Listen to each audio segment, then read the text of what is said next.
Des mots comme iPhone, smartphone, Instagram et Instamatic évoquent une pratique photographique bien précise, ce qu'on appelle maintenant l'iPhonographie. Et voilà. Donc, annoncé par l'arrivée en 2007 du premier smartphone, produit par Apple. D'ailleurs, pour l'anecdote, au moment du lancement du iPhone, Steve Jobs s'exclame We're gonna make some history here today. Donc, lui-même reconnaissait déjà a priori la valeur historique du moment. Donc, ce courant photographique se distingue par certaines particularités. Les images iPhonographiques sont notamment prises à l'aide d'appareils téléphoniques mobiles, donc de type iPhone ou Android. iPhonographie est un peu comme une métonymie, un peu comme Frigidaire pour dire les frigos. Et traitées à l'aide d'applications de traitement des images. Instagram, qui permet de traiter et partager ses images sur son propre réseau, est sûrement l'application photographique mobile la plus connue et jouissant de la plus grande popularité. Elle est cependant accompagnée de milliers d'émules. Les App Store, autant de Apple que de Google, regorgent de milliers d'applications du genre. La particularité de ces applications, en fait, est de permettre l'octroi aux images d'une esthétique vintage. Grâce aux filtres proposés par ces applications, il est possible de donner à une image captée à l'aide d'un smartphone l'apparence d'avoir été réalisée avec un appareil argentique, par exemple en changeant la teinte, le contraste ou en y ajoutant divers marqueurs visuels tirés de la photographie argentique de jadis. Ce courant inspire d'ailleurs une pléthore de néologismes qui sont à l'écran, donc autonostalgie, néo-rétro, rétromania, lo-fi aesthetics of nostalgia, faux vintage, rétro-photographie, esthétique rétrogressive. Je suis certain qu'il y en existe aussi également plein d'autres, chaque auteur ayant ses propres néologismes. Et j'ai également quelques exemples. Donc on a ici des photographies, des vernaculaires un peu, donc qui imitent le style de la photographie sur film. Une troisième en noir et blanc. Deux des images que j'ai montrées sur trois étaient de forme carrée. C'est important de s'en souvenir, ça va revenir en jeu plus tard. Donc, on peut dire que les images prises à l'aide d'un appareil smartphone et traitées avec une application, par exemple Instagram, se distinguent par une certaine sensibilité vintage. C'est cet intérêt pour le rétro, je vais utiliser vintage et rétro de manière interchangeable, juste pour avoir des synonymes, que je propose d'étudier aujourd'hui, dans le but de créer une typologie exploratoire de l'expression du vintage dans les images iPhonographiques. Donc, les questions auxquelles je vais répondre sont comment s'articulent ces sensibilités passéistes dans la photographie mobile, quelles répercussions ont-elles sur l'esthétique des images ou encore le type de sujets qui sont privilégiés par les adeptes de l'iPhonographie. Je tenterai, pour répondre à ces questions, de construire avec vous aujourd'hui une typologie du vintage dans l'iPhonographie. Donc, bon, répétition des questions pour savoir quelles sont les questions de recherche dans le fond aujourd'hui. Okay. Donc, comment effectuer une recherche sur la photographie mobile est la première question que doit se poser toute personne voulant étudier sérieusement ce sujet. Le principal obstacle rencontré dans l'étude de l'iPhonographie est, paradoxalement, la popularité considérable de la pratique. En effet, le nombre incommensurable d'images captées et traitées à l'aide d'appareils mobiles a pour effet de rendre à toute fin pratique toute étude exhaustive sur le sujet impossible. Et en fait, je n'aurais même pas dit à toute fin pratique, parce que c'est totalement impossible, en fait. À titre d'exemple, le réseau de partage d'images mobiles Instagram recevrait à lui seul approximativement 70 millions d'images quotidiennement. Ce sont les chiffres officiels donnés par la compagnie. Et en 2014, le réseau Instagram a même dépassé la barre totale du 200 milliards d'images sur le réseau au complet. Flickr, qui est un autre populaire site d'hébergement d'images photographiques de tout genre, peut également être vu comme un autre exemple, comme une autre preuve de cette popularité de la photographie mobile.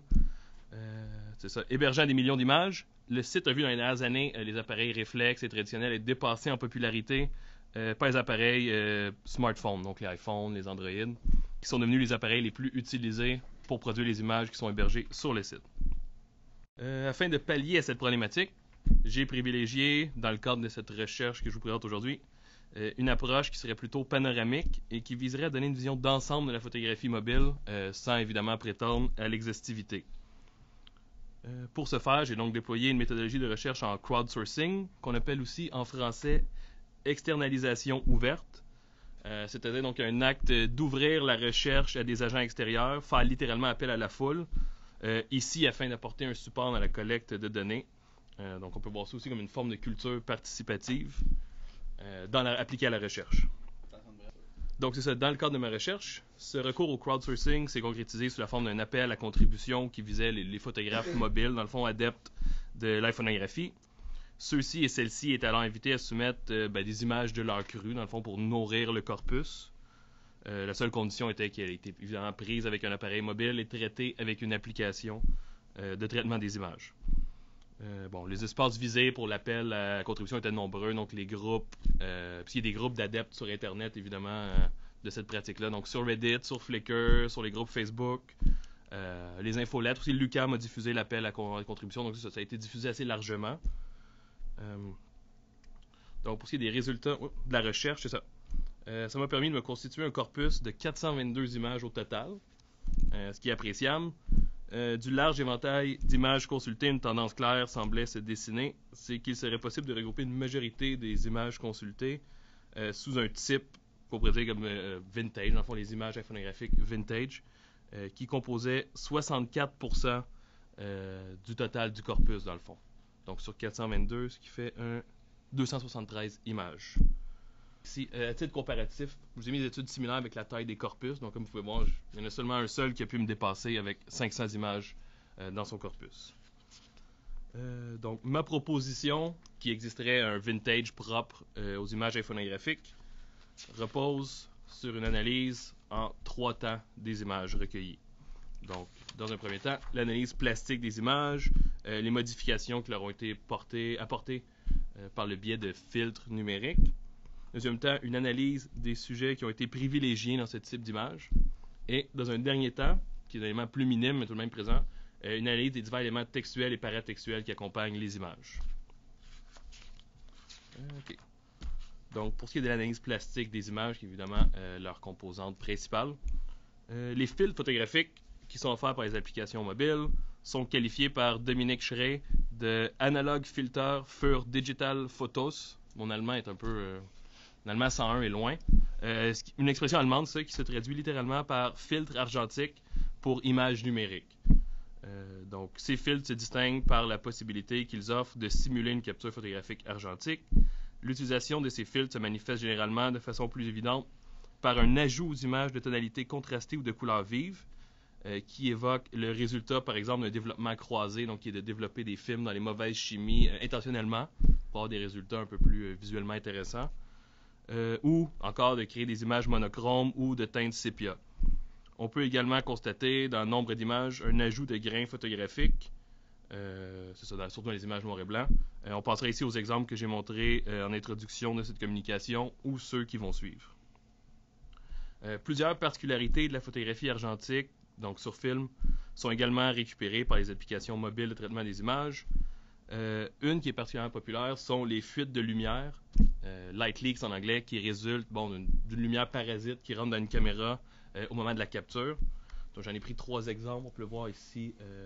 La bande rouge, c'est ça qui simule vraiment l'effet qu'a une lumière non voulue qui frappe un film que vous avez peut-être déjà vu en fait sur des vieilles photos que vous possédez. Et ici un exemple un peu plus subtil mais tout de même présent. C'est vrai que le projecteur n'est pas calibré. Une autre aussi expression visuelle de cet intérêt pour le vintage-là, c'est la reprise des vignettes, qui était un pourtour noir qui entourait l'image, qui était également souvent causé par les vieilles lentilles de moins bonne qualité ou les appareils jetables. Donc on en a un exemple ici vraiment comme dramatique, avec les coins très noirs avec un fort contraste. OK. Cette transformation des images qui est permise par les filtres numériques va même jusqu'à la simulation de la matérialité qui était propre au tirage photographique sur papier photosensible. Une des formes les plus populaires qui prend cette simulation de la matérialité de l'objet photographique est un ajout aux images de bordure photographique. La variante la plus prisée de cette transformation-là semble être un ajout d'un coin arrondi aux images qui rappellent les tirages qui étaient produits par les appareils Instamatic de Kodak au début du 20e siècle. Également populaire est l'ajout de l'iconique bordure blanche qui définit les Polaroids, que tout le monde connaît également. Dans nombre d'autres images, ce sera plutôt la texture accidentée et striée de tirage sur verre ou métal, rappelant les daguerreotypes ou les ferrotypes, qui va être présente. Et finalement, dans certains autres cas, plutôt que de simuler un tirage argentique, on va simuler en fait un scan de négatif, comme le pourtour d'une image sur négatif. Et j'ai 7 exemples de cette tendance. Donc on est ici, je parlais des coins arrondis qui rappellent les vieux tirages des années 50, 40 et même avant. On a ici un faux Polaroid. Souvent d'ailleurs les scholars ou les journalistes qui traitent de cette pratique photographique-là vont parler de faux Polaroid. Donc je tiens à poser que ce sont des faux Polaroid. Ici on a un faux daguerréotype. Avec, on voit la texture, c'est strié, c'est inégal, comme si ça avait été tiré sur, encore une fois ici aussi, sur plaque de verre ou sur plaque d'acier. Derrière comme ça. Ainsi que finalement un faux négatif de moyen format, donc un faux, c'est ça là, faux film 120. Et voilà. Et finalement, pour l'aspect plastique de ces images-là, cette physicalité fictive des tirages s'accompagne également d'une dégradation factice de l'image mobile. Plusieurs applications permettent de faire subir aux images un véritable vieillissement accéléré. Une des formes les plus courantes prises par cette dégradation est par exemple la décoloration et le jaunissement de l'image. Ou l'intégrité, ou même une attaque à l'intégrité du tirage photographique simulé. Donc, on va ajouter de la poussière, des plis, des taches sur la surface de l'image, ce qui permet de simuler son âge, simuler un vieillissement. C'est là une autre manifestation vraiment apparente du vintage dans les images iPhonographiques. Donc, on a par exemple ici une vieille image. Il y a même une trace de doigt en haut qui simule la manipulation. On a des taches sur la surface de l'image. Ici, on a une image qui est vraiment jaunie. Tout ça qui a l'air trouvé dans une boîte de souliers, peut-être dans la maison familiale. Une autre image avec évidemment des poussières sur sa surface, mais évidemment c'est faux, là, parce qu'il ne peut pas avoir de poussière sur un tirage numérique. Ici, on a des plis sur la surface d'une image, ils sont vraiment apparents dans le ciel. Et finalement, une image dont la bordure est un peu sale, tachée, c'est ça, qui semble avoir un certain vécu. Et finalement, un dernier élément à prendre en compte dans l'analyse plastique de ces images-là est la forme carrée des images, qui est omniprésente. Du lot d'images consultées dans le cadre de cette recherche, c'est plus de 68% des images, donc soit 28 sur un total de 422, qui se démarquaient par l'adoption de ce format. Plus subtil que les autres transformations, ce format-là participe tout de même de l'esthétisation vintage caractéristique aux images photographiques, comme le proposent plusieurs articles. J'ai les sources après si jamais quelqu'un veut consulter la bibliographie. Le format photographique carré des images iPhonographiques apparaît comme un pastiche des tirages de même forme qui étaient jadis produites par nombre d'appareils photographiques argentiques. Donc on passera au Instamatic de Kodak, aux appareils moyen format de Macroleflex, les Polaroid, les appareils lomographiques comme les Olga ou les Diana et plusieurs autres. Autrefois, le fruit de contraintes techniques, ce format est maintenant remis au goût du jour dans la photographie mobile, qui en fait cette fois un choix purement esthétique. Maintenant, je vais vous présenter une brève analyse des sujets qui sont privilégiés dans ce type d'image. Donc, la sensibilité vintage de laquelle semblent imprégner les images iPhonographiques se manifeste également dans le choix de sujets qui sont privilégiés dans celle-ci. Il semblerait en effet que, grâce au filtre faux vintage des applications, incite, et je cite Gilles Barthelin, qui a écrit un peu sur la question, incite à prendre des sujets anciens. Comme le remarque encore une fois Barthelin, les objets prompts à connaître une obsolescence rapide ou qui évoquent une époque particulière et révolue sont surreprésentés dans les images de type iPhonographique. Cette constatation est également appuyée par une autre recherche menée par Yolyn Meyers qui a fait en 2015 une recherche sur le réseau Instagram et le type d'image qui était favorisé par les adeptes du réseau, dans le fond. Donc, particulièrement promptes à la désuétude, les technologies médiatiques sont un sujet récurrent au sein des images iPhonographiques. De nature diverse, ces sujets-là forment un véritable catalogue de technologies maintenant obsolètes. J'ai 4 exemples. Donc, une machine à écrire, prise en photo, on a assez caduque ici. Un téléphone à cadran. Une montagne, dans le fond, d'écran à tube cathodique. Ainsi qu'un appareil photo, mais un appareil photographique 35 mm. Donc, si on veut l'ancêtre de la photographie numérique qu'on utilise maintenant. Les moyens de transport, qui sont eux aussi également prompts au démodage, pour reprendre une formulation de Gilles Barthelin, constituent un sujet qui jouit d'une grande popularité. S'agençant aisément aux esthétiques vintage de la photographie mobile, les voitures antiques, en particulier, sont très prisées. Et cet intérêt pour les véhicules anciens s'étend aussi à d'autres types de véhicules et n'est pas limité aux automobiles. On verra par exemple apparaître dans le corpus d'études des photographies des streetcars de la Nouvelle-Orléans ou encore une présence de vaisseaux à voile et beaucoup d'attelages équestres qui sont également mis à l'honneur par les fils vintage proposés par les applications comme Instagram, Iptomatic, Aviary et les autres. Les lieux en ruine, délabrés ou abandonnés, qui ont subi les affres du temps, sont également populaires, comme on a ici un monument qui a été laissé à l'abandon et très peu entretenu. Dans une même logique, les memorials et les autres lieux de mémoire sont très présents dans les images iPhoneographiques. Ces espaces divers, qui sont de véritables ancrages mémoriels, qui font un lien entre le présent et le passé, trouvent un écho dans les traitements rétro de la photographie mobile. Ainsi, dans l'ensemble de données visuelles collectées dans le cadre de cette recherche, j'ai pu constater un certain engouement pour ce type de sujet. Parmi les exemples qu'on peut voir, il y a le Vietnam War Memorials de Washington, D.C., un monument aux vétérans des deux guerres qui est situé à Hampshire, au Royaume-Uni, le War Memorial Monument de Stratford, en Ontario, et finalement le mémorial aux Juifs assassinés d'Europe à Berlin. Dans un dernier temps, maintenant que les sujets ont été traités, je vais parler un petit peu du volet textuel des images iPhoneographiques, ou ce qu'on pourrait appeler en fait le volet paratextuel. Donc, un dernier aspect à prendre en compte dans cette analyse des images iPhoneographiques est le volet textuel qui les accompagne. Prenant plusieurs formes, ce volet constitue un autre élément du processus de mise au passé qui s'opère dans ces images, donc le processus d'esthétisation vintage des images mobiles. Donc, ayant comme fonction première l'indexation des images, les tags et hashtags, donc pourquoi j'ai mis le dièse à l'écran, les tags et hashtags adjoints aux images sont également mis à profit dans l'esthétique vintage des images iPhoneographiques. Donc, ainsi, on trouvera en accompagnement à plusieurs images iPhoneographiques des hashtags tels que Photo Border, Polaroid, Square Format, comme on en parlait, ou encore même iPhoneography. En plus de permettre de classifier les images, ça permet aussi d'annoncer, par exemple, le fait que c'est une image iPhoneographique, par exemple, en énonçant clairement l'application utilisée pour créer l'image. Donc, les plus populaires étant encore une fois Instagram ou Iptomatic, mais il y en a plusieurs autres. Et nombre d'images, j'ai pu le constater dans ma recherche, ont également comme tag adjoint à l'image les mentions vintage, rétro, nostalgia ou tout le registre lexical dans le fond du vintage, du passé et du rétro. Donc, s'il s'agit là plutôt d'un élément paratextuel plus qu'esthétique ou visuel, ça peut tout de même être perçu comme un prolongement de l'esthétique vintage qui habite les images iPhoneographiques. Donc, en conclusion, ce qu'on peut retenir de cette étude typologique exploratoire sur le vintage en infonographie, c'est qu'il y a bel et bien, premièrement, une esthétique vintage qui est prépondérante, qui existe et qui est récurrente dans ce type d'image.